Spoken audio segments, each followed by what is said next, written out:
This channel discusses trending topics, celebrity news, and reality TV.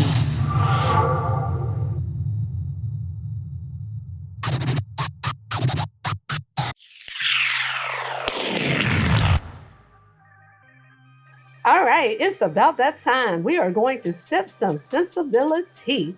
Many of you are probably aware and have seen and heard Eboni K. Williams, who happens to be a lawyer and a television host, and a good one at that. She had Dr. Iyanla Van Zant on the griot. She interviewed her, and they were talking about masculine versus feminine energy in women. And during that interview, there's a soundbite that went viral because Iyanla asked Eboni point blank, would she date a bus driver? And Eboni adamantly told her no. And I don't blame her because financially they're not equally yoked because Eboni is a millionaire, but I'm going to unpack that a little bit more.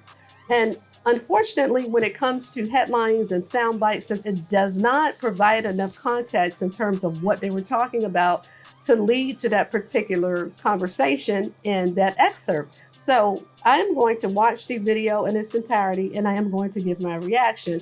But let me preface this by saying I love Dr. Iyanla Van Zant. I have been a fan of hers for years, many years. My mom introduced me to her books many, many moons ago. I can remember one of the first books I think I may have read. I don't know if it was Acts of Faith, Value in the Valley, or In the Meantime, but I've read numerous books of hers. I've even attended a 5-week workshop that she had in the Maryland, D.C. area. And this had to be back during the earlier 2010s. But when I say she is a force to be reckoned with, yes, she's sharp. You all watch the show. You have to have been up under a rock if you don't know who Iyanla Van Zant is.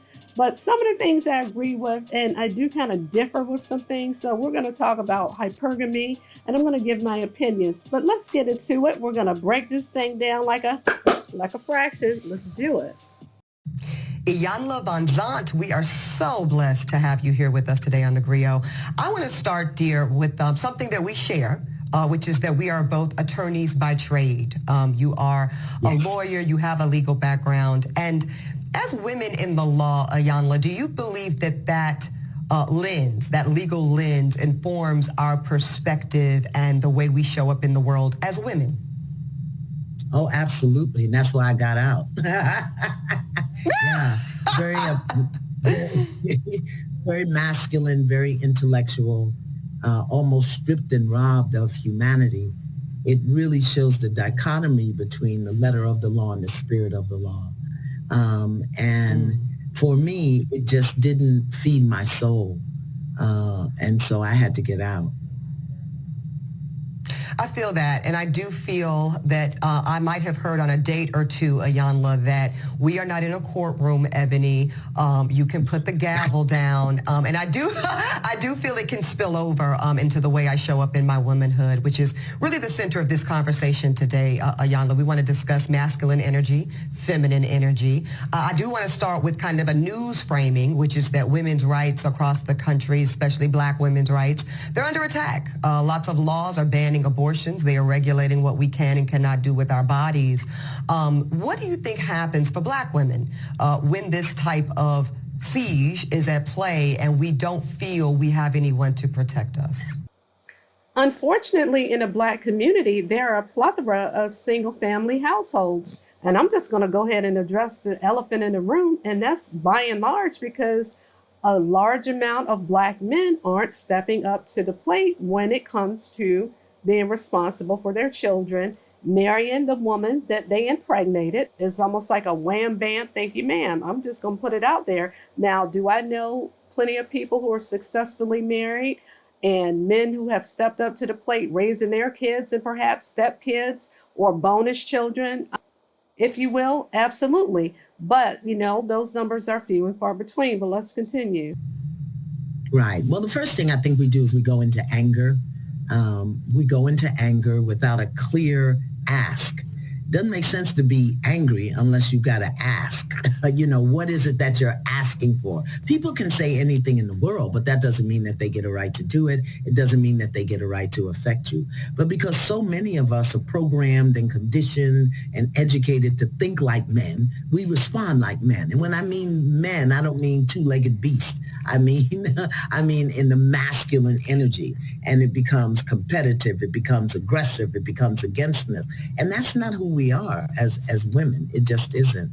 And I think for Black women, particularly for us, the way that we've been programmed and conditioned and educated in the society to expect less, to accept less, to be angry and to complain, but to not really step into our authentic self, our authentic power as women, and create what we want, even if that's create the demand.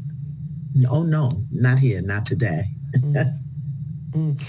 Okay, I hear you articulating, Iyanla, this masculine energy traits, the competitiveness, the assertiveness. Tell me how you would frame feminine traits. So let's kind of talk about the masculine energy and why Black African American women in particular, we have to be assertive. Some may call it aggressive. I call it being outspoken and just speaking up for yourself in all rights, be it in the workplace, personally, professionally, it doesn't matter, and even in your family dynamic. So let's get into it a little bit. According to statistics, of the 27 industrialized countries studied by the Organization for Economic Cooperation and Development, the U.S. had 25.8% of children being raised by a single parent, compared with an average of 14.9% across other countries. But in the African American community, 72% of Black children are raised in a single parent household. And guess who's heading that household by and large? Black women. And so when you say that we are in our masculine energy, it's because we have to be. You're playing the role of mother, you're playing the role of provider, protector. And it's hard to rest in your feminine energy when you're having to juggle so many roles. If you don't have that family unit, you're having to be mother and father. Essentially, of course, a woman can't be a man and fully give that role, but you're having to step into those shoes. So it's hard for Black women as a collective to truly rest in our feminine energy and really just bask and glow in it, because we're having to wear so many hats in the household, okay? Unlike our counterparts of other races who are predominantly married. Now, is the rise of single parent households, say in the Caucasian or maybe other communities, rising? Yes, but ours, it blows it out of the water. Even since slavery, if we go back centuries, the Black woman has always had to protect the Black man ever since we were brought to this country. If you're an African descendant of slavery, ADOS, is bred in our DNA, post-traumatic slave syndrome. Unfortunately, we haven't been able to rest in our feminine energy because we've had to march and protest. And unfortunately, the Black man, by and large, is resting in his feminine energy. Not saying that we don't have alpha males out there and men who are stepping up to the plate, being role models and doing great things in the community, but there are a whole lot that are not. Look how rampant the crime rate is, recidivism. Like a young girl can't even walk down the street, especially if they live in a poverty-stricken or urban neighborhood, without the catcalling from grown-ass men being inappropriate. It's hard for young girls growing up to be young women to rest heavily in their feminine energy because they're always on guard. And if you pay attention, you're aware of the statistics of Black women being unalived 3 to 5 times more at an alarming rate in comparison to our counterparts. It's just so much to unpack. So yeah, it would be nice if we could rest in our feminine energy, but it's hard to when you're always on guard and you're having to just protect your basic safety in the Black community. So let's continue, because I could sit up on my soapbox and talk about this shit for a minute, but let's continue. Aggressive. Grace, aggressive, not assertive. It's okay for a woman to be assertive. Grace, first of all, I think we've lost our grace. We move in such a harsh and hard way. Grace, compassion,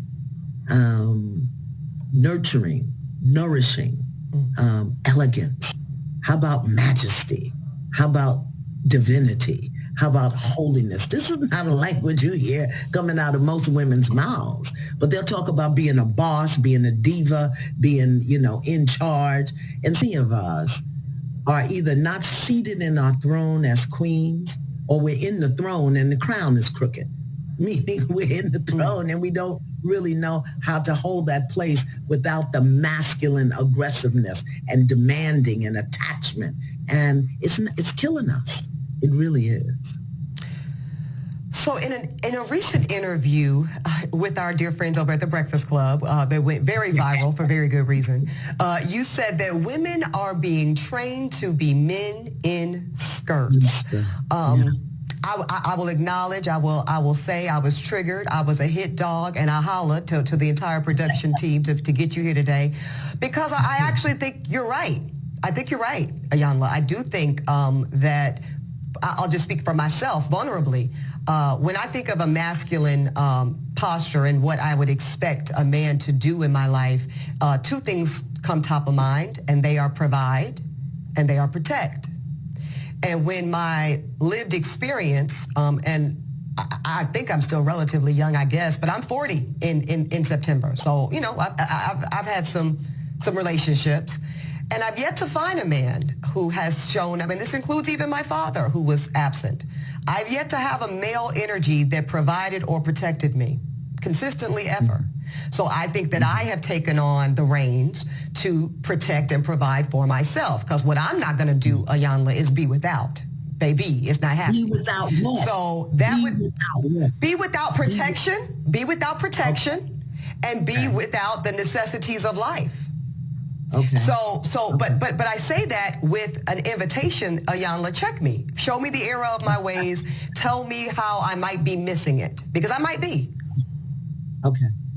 I too am an alpha woman, so I understand what that means. And I tell people all the time, I was a horrible mother. I was a great father. And I was a horrible mother because I had never been mothered. So I didn't know how to affirm, how to nurture, how to nourish, how to guide. I knew how to direct, how to demand, how to discipline, and like you said, provide and protect. Those are masculine energies. And the distinction here is men build, women create. So we know how to build. We know how to get to the external and get the work done and drive and push and do it.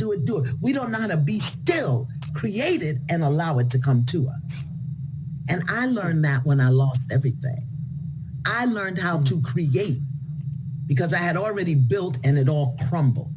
The house, the husband, the job, the contracts, the professional career in the world, stripped of it all the attachments, the necessities of life, the creature comforts, until I was stripped down to the bare bone. And then I had to learn how not to build. Build is external. Create is internal. And we as women have the power to create and attract anything we desire. But we don't get still. We won't shut up. And we manage everything through fear, control, and survival, as opposed to feeling, knowing, and blooming or flourishing. Complete different thing. But since we've never been trained, we haven't been taught. So we do it the way we were taught to do it, which is very masculine in nature. Ooh-wee, I have to say, Iyanla, she spoke a whole damn word. She spoke an entire word. But she said it herself, namely Black women weren't trained to do so because a lot of us may not have been nurtured in an environment in order to do so. And even if you grew up in a two-parent family, depending on that family dynamic, was it a healthy dynamic? The father could have protected and provided, but he could have been neglectful. And he may not have nurtured and poured into his daughter or daughters, or hell, his sons for that matter. But we're talking about women here, and he may have treated the mother like shit. He could have ran around on her. And that still puts that girl child in survival mode, in fear, and feeling unloved from a male perspective. As it relates to women being men in a skirt, hell, That's back to my previous commentary or response, because we're having to wear so many hats. You may be a working mother, you're having to be head of household, and you're having to play mother and father, essentially. You're having to do it all. So again, it's hard to rest in your feminine energy. And many of us are highly educated.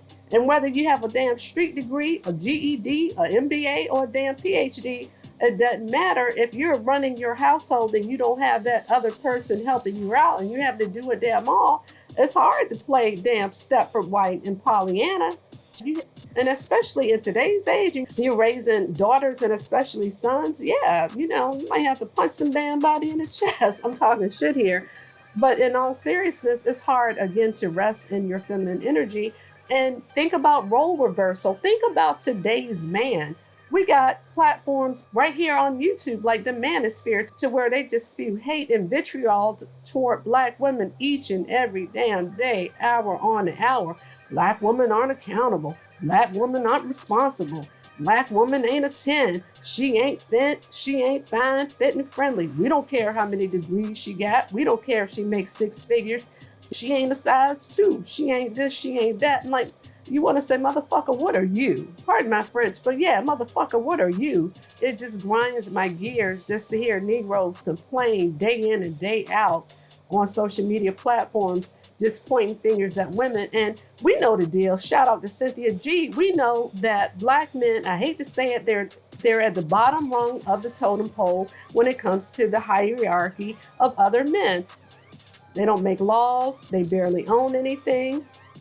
And I feel like their powerlessness that they feel in comparison to their counterparts, so because of systemic oppression and systemic racism, they take out that frustration on women.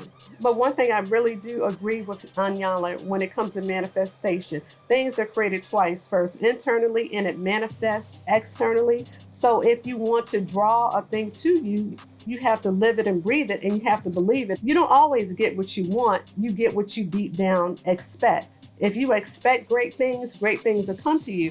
Iyanla, she hit the nail on the head. And so it's about manifesting that what you want. But again, when it comes to that feminine energy, thanks to deceased Kevin Samuels, the God Daddy in the sky, men these days, it's a complete role reversal. Hell, they're resting so heavily in their feminine energy. Hell, they want to be the bad bitch in a relationship. But let's finish listening to Iyanla. And very external. I feel that you are describing me to a T, Miss Iyanla. Now, is this why you are conducting a rites of passage program so that women, all of Black women in particular, can learn to create? Women, so that we can learn our authentic power, that we can learn the distinction between a powerful woman and a woman in her power. There's a distinction, but there are skills and tools and practices and processes that we have to learn. At every age, the 20s have a process, the 30s have a process, the 40s have a 50, 60. We each have a process. And if you don't learn your 20 process, you're going to be doing it at 50.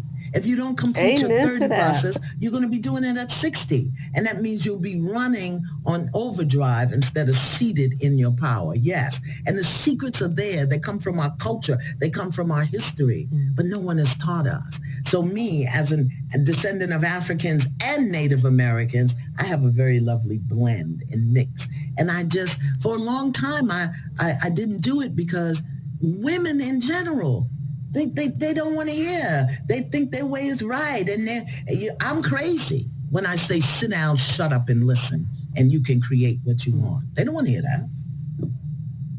Well, I want to hear it. So tell me when the sign up is. I don't want to miss it.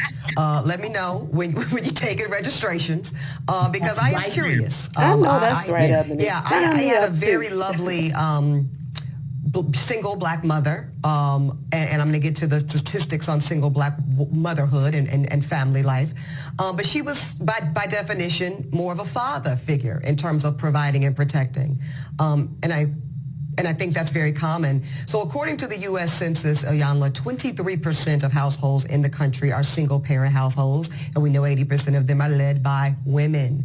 How does this affect the child? Both little girls, little boys, non-binary children. How does that frame their expectation of women when the mother is in charge? It all depends on what the mother or the woman demonstrates about being a woman. if she's demonstrating that it's hard and it's rough and nobody's helping me and I got to do this and you got to do it this way, then that's what the children are going to get. If she's angry because she's alone, if she's desperate if she's not conscious, if she's not careful. I mean, when I look at the damage that I did to my children, not being clear about who I am as a feminine expression of the chief architect and creator of the universe. When I understand that I didn't know that and how to tap into that and the damage I did to my children who I love with all my heart, as soon as I discovered how off I was, I confessed it to them and asked them to watch me as I rebuilt who I was. And I'm still very alpha, but I'm in my throne and my crown is straight. Okay.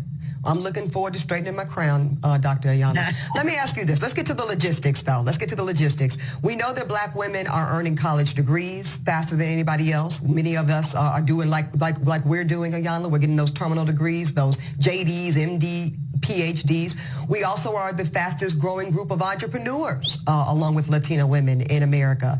Pew Research said that women are now out-earning men Yes. in 22 of the largest cities in America, including where I live, New York, DC, LA, you name it. When we talk, and I know that you've said that you cannot teach a man or tell a man how to be a man, so I will not ask you to indict men in this question, but I do want you to speak, Iyanla, to how women need to, position ourselves so that we can be in our divinity, so we can have our crowns right, how we can create and not build, when some of us, quite frankly, feel that the men that are available to us, and I'm talking about across the color spectrum, across the age spectrum, trust me, I've done them all, they are not positioned to protect nor provide because of some of the statistics we just talked about. They're not earning the incomes. They're not having the resources, and some of them are not even showing up in the leadership. Would you date a bus driver? Would you date if he owns the bus? If he owns it. If he owns the bus. See, that's a problem. That's a problem. That's a problem. Okay. Because the standards and requisites, and I'm not talking about him laying on his sofa playing video games all day. I'm not talking about that. But the standards and the criteria that we use to measure men is off for who we are as women and who they are in this society.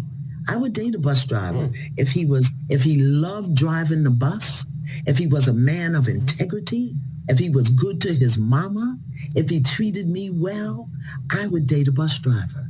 But we think that it's another human being's responsibility to give us what we need instead of us building together. I can build with a bus driver. I'd have my little stash over on the side in my prenup, but I could build with a bus driver.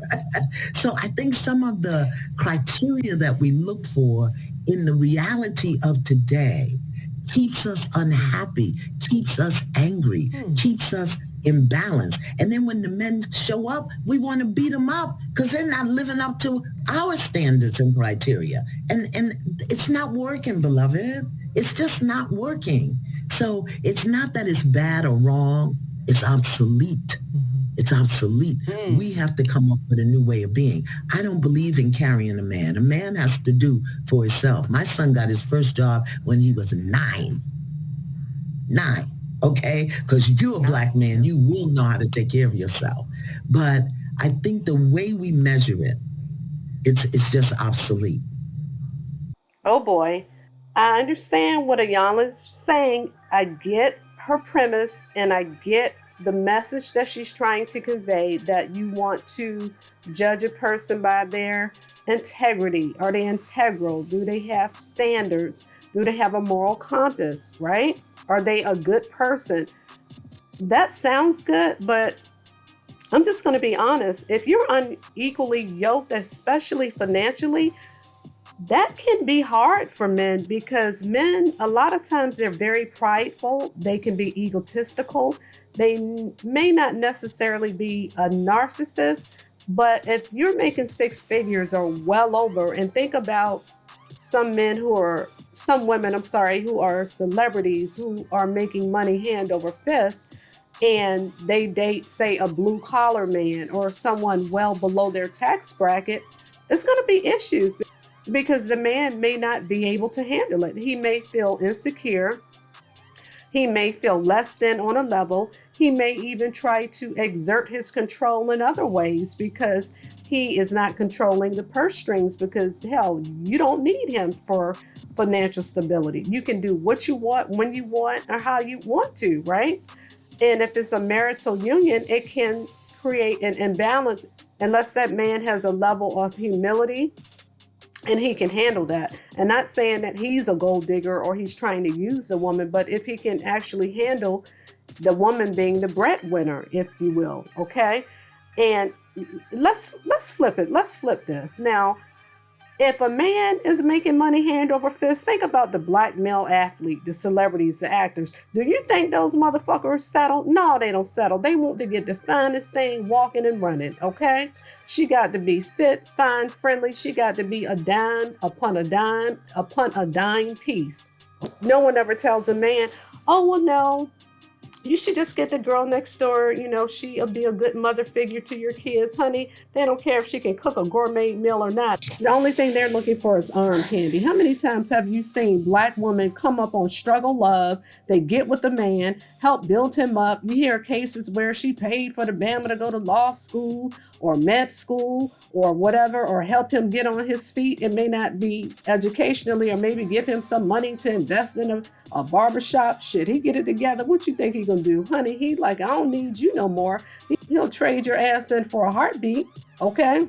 He'll be looking for the next best thing. So no, I don't always think it's good for women to settle. Hell no. If Ebony doesn't want to marry below her station in life, hell no, I don't think she should, or even date, or even to date below her social circle. Hell no, I wouldn't. If I were her. Now, on the other hand, you have to open up the dating pool. Just don't relegate yourself to black men. You have men of other races as well. But when give a man an extra $5, child, they can be egotistical as hell. I'm telling you. So it's a fine balance. You know, it can be difficult, especially for very wealthy black women, because they have to worry about a man trying to use them. They have to worry about a man trying to control their money, trying to tell them how to spend their money. I was reading in the comments, I was looking at the Breakfast Club playing a few snippets of this, and a few sisters in the comments were talking about how they dated blue collar men. They say they tried, and they said that the men tried to control their money. It bred insecurity in a man. Jealousy showed, and they had to lower their standard of living or lifestyle because he couldn't afford to do certain things, right? Or he couldn't put his share of money on the table in order to take, you know, opulent trips or do extravagant things that she could afford to do on her own. So I was like, wow, just reading through the comments, you know, it's very telling. So no, Ebony, honey, no, you shouldn't date below your station in life. Nope, because a man could try to use you for a come up. Hell no. Hell, look at Melody Holt and Martell Holt. They built their empire together, but he didn't have character anyway. Shoot, he could have just been a Negro working at the Home Depot or the corner store. He still would have been a cheater. So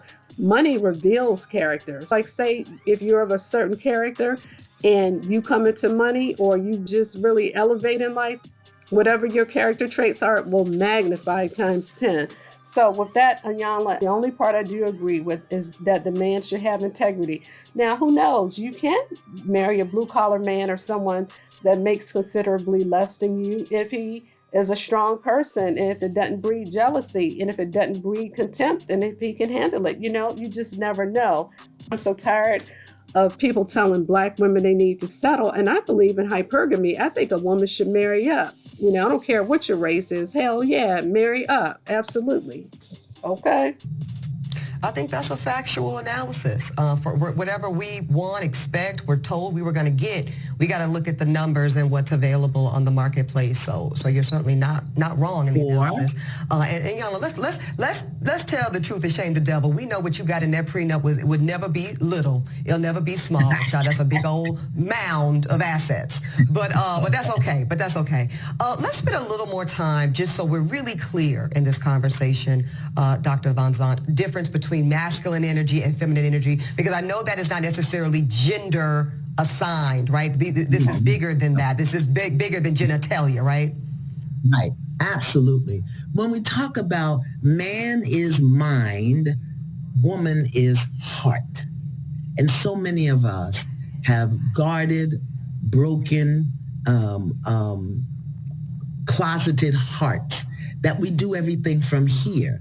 And here, as a woman that's been educated, and like you said, has a degree, here will run out. Here will lie to you. This will never lie to you. But we've been taught not to trust this. We've been taught not to trust our knowing, our intuition. But a man can have a good idea and be brilliant, So we want to have good ideas. But for us, our power is in knowing. And it's in getting that intuition and moving on it. That our power is in what we feel, not necessarily emotion, but what we feel in our body. But so many of us are out of touch with our body. We'll give our body to somebody else before we really get in touch with it ourselves because we're so busy doing till we don't know how to be. When I talk about feminine energy, again, I'm talking about the grace, the compassion, the humanity. I'm talking about mercy. I'm talking about silence, stillness. I'm talking about flow and movement. I'm talking about speaking from a place of intuitive knowing, love.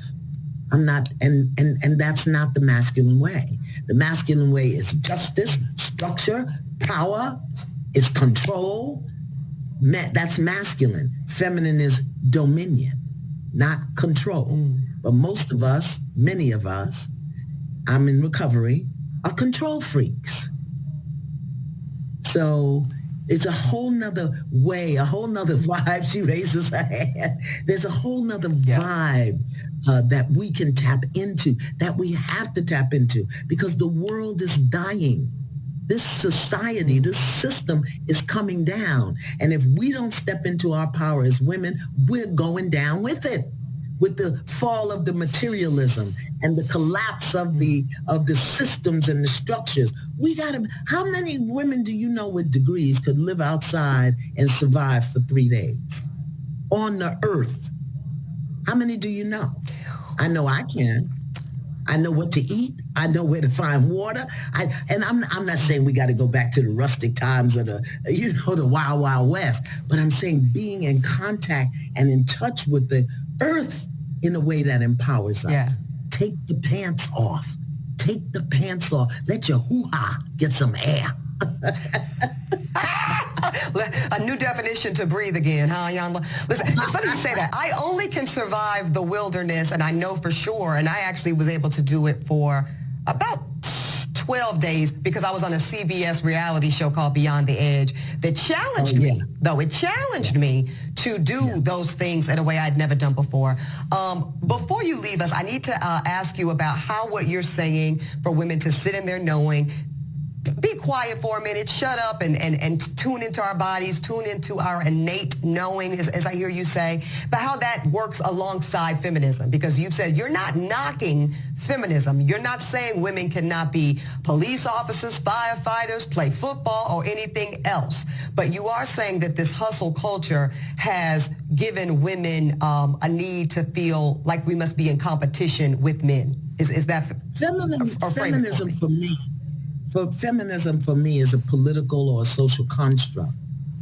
And a woman, empowerment as a woman is an internal experience that becomes an external expression. I can be solid in myself as a woman. I may not want to play football or carry a gun on my hip. I may not. But the distinction is I'm not looking to anything outside of myself for my power. Not. And I know that everything is coming to me to stretch, strengthen, grow me into my authentic and original being. And inside, I'm not guarded. I'm not harsh. I'm not brutal. I'm not violent. I'm not violent in my speaking. Women speaking today is so violent toward themselves and toward one another. So I'm not talking about a political construct, the women's movement. Right. I'm talking about the move of women for themselves, within themselves, so that they can be themselves in a completely different way. It's internal. I hear you. I hear you. Yes. One thing before you leave us, I have to ask one thing about dating. The reality is there are more men right now, Iyanla, on dating apps and seeking partnership than there even are women, contrary to popular belief. And a lot of men say that they're struggling, probably because of what you named earlier, probably because the expectations of many of the women are out of sync with what society is offering at this point in time, blah, blah, blah, blah, blah, blah, blah. How do women adjust our energy so that we are more successful when it comes to dating? If we're looking Well, to date. do we just want to date or do we want to be partnered? That's one thing. If you have in your consciousness you want to date, you can date forever because you're going to find something wrong with everybody. But if you want to be partnered, my question is, what is your vision? What is it that you see for yourself, within yourself, about being in partnership? And are you willing to be in partnership as a woman, or do you want to be a dude having a relationship with a man? And when I say a dude, I mean how you manage yourself, how you talk to men. We got to stop talking to these men like they're boys. Even if he is driving the bus and he don't own it, or picking up trash, even if he did 7.5 to 15, that doesn't give us a right to use this divine instrument called a throat and a voice to demean somebody. But you know what? If we demean each other, we're going to demean our men. And we have to remember as women that while we, you put a woman, she's got to feed the babies. So she's going to do what has to be done. We have a level of tenacity that many men haven't experienced, particularly men of color, because their genetic memory is that if they're too much, if they're too grown, if they're too big, if they're too smart, they're going to get hung. That's a genetic memory. Yeah. So we have to understand that who they are as men, I don't want to say is fragile or delicate, but it's more sensitive to our mouth. And our mouths are our mouths are out of order. I'm sorry, with each other, but definitely with men. And I'm raising my hand. The only reason I can speak this is because I've lived it. And I knew how my life changed when I shifted from external masculine aggression to an internal knowing where I get my guidance and my direction. It's just different. And most women think it won't work in the world. But look at me. And there are hundreds of me. I'm not alone. Yeah. Indeed. Iyanla Van Zant, just eye-opening. When I hear you talk and I hear the themes and even the tone, it's very Maya Angelou to me. It's very. It is very, which is I intended to be the high compliment that I believe you received it.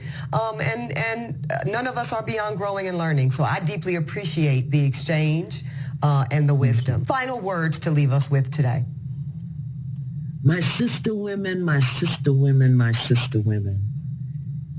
Not how we are is not bad or wrong. What we've done is not bad or wrong. What we've been taught or learned wasn't bad or wrong. Let us just consider that there's a greater possibility and another way to be. Up for consideration. I'll put it under advisement, Dr. Van Zant. Thank you. I'll put it under advisement. Well, I want to encourage you. Thank Take it to heart. Take it to heart. Not put it under advisement. Take it to heart. I know. I'm just kidding. No, I do feel the possibilities of what could this look like in a different way. I feel that on a spiritual level. So thank you. Thank you for challenging that for many of us. All right. So Iyanla, she dropped some powerful jewels. Now, when she said that men have in their genetic memory, in their DNA, that if they are to be too much or to rise to the occasion, so to speak, especially having been oppressed for centuries, right? They may be lynched. They may be hung.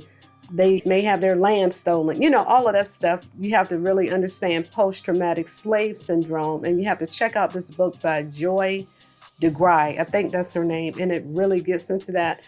I get that. But what it sounds like, Iyanla, someone needs to tell men they need to do the work. They have to go to therapy. work on themselves. Just like you talked about rites of passages for women, I've heard of rites of passages program for men of different ages and stages. So, again, they really need to get on someone's couch and just really do the work. Stop shifting blame and responsibility to women and just really come up. I understand the whole school to prison pipeline and how there are a lot of things and obstacles in the way of Black men. I definitely get that. It's hard for them. But again, they got to do the work. And a woman, shouldn't have to settle, bottom line. I also would be remiss when she talked about that mouth. Yeah, that's true, because a lot of times you hear men complain they don't like to be met with masculine energy from women in terms of bucking up on them, fighting them. And just, of course, a woman, 9 times out of 10, unless she's abusive herself, she's not going to physically try to fight a man per se, but she's going to fight him with her words. And a man will never win a verbal spar with a woman. It's just not going to happen. You can draw more flies with honey versus vinegar. So with that, working in your divine feminine and trying to work toward that in terms of how we communicate with a man. A lot of times you can get what you want from a man depending upon the guy just by praising him. And I hate to say it, you almost have to stroke their egos, and it's almost manipulative, but it works, just if you want them to say, take out the trash versus saying, you need to go take out that goddamn trash, you need to do this. Just really appreciate, I love when you help with the housework. That really helps. Just really praising them, and it may encourage them to want to do more. And that's meeting the feminine with the masculine. Because men are doers, they like to solve problems. And if they think they're solving a problem and helping in some type of way, that will actually bolster their ego. So you can get what you want. It's a little manipulative, but hey, it's resting in our divine feminine, right? But anyway, again, drop down in the comments, tell me what you think. And I think this is a really good segment, and it really invites a lot of conversation. But I really wish some of the men in the manosphere and some of those men who just preach vitriol and hatred would just take some accountability and responsibility and try to get an education, get a trade, and do something with your life versus just focusing on what the hell a woman is doing and what she's wearing and how she's living her life 24/7 and how she shouldn't be a single mom. Try not knocking her up. Try putting on a condom. Try that on for size. Ooh, child, check out Ebony's rebuttal. I know that's right. She said what the fuck she said. I know that's right. Go check it out. And don't forget to like, share, and subscribe. She read the hell out of some folks. So out of the 50,000 plus comments posted on social, I only saw a handful that even considered the possibility of a bus owner being a more aspirational position and recognizing that I am actually speaking and pouring into the ascension of Black men when I said what I said. But see, no, some of y'all were too busy naming and shaming me personally and Black women in general as undesirable, gold diggers, and much worse. Now, I suspect that some of y'all are the same men that were bringing home C's and D's on your report cards, only to then be coddled by parents that said, well, that's okay, as long as you're doing your best. Well, listen, I love and believe in the excellence of Black men. So no, my dear, C's and D's or any other form of mediocrity is not okay. No, I will not create a soft place for you or anybody that I love to fall comfortably into the bigotry of low expectations. So I'm going to say one more time, there's absolutely nothing wrong with driving a bus. My mother Gloria drove one for years. But could it be that Black America has been sold a narrative of average, regular, and typical being good enough for us? Well, see, that's called white supremacy. And in this case, it takes the form of conditioning Black Americans to happily accept being a permanent American underclass. But see, because I know the truth about Black folk in America, no, average is not and will never be good enough for me. And the gag is, I don't think it's good enough for you either.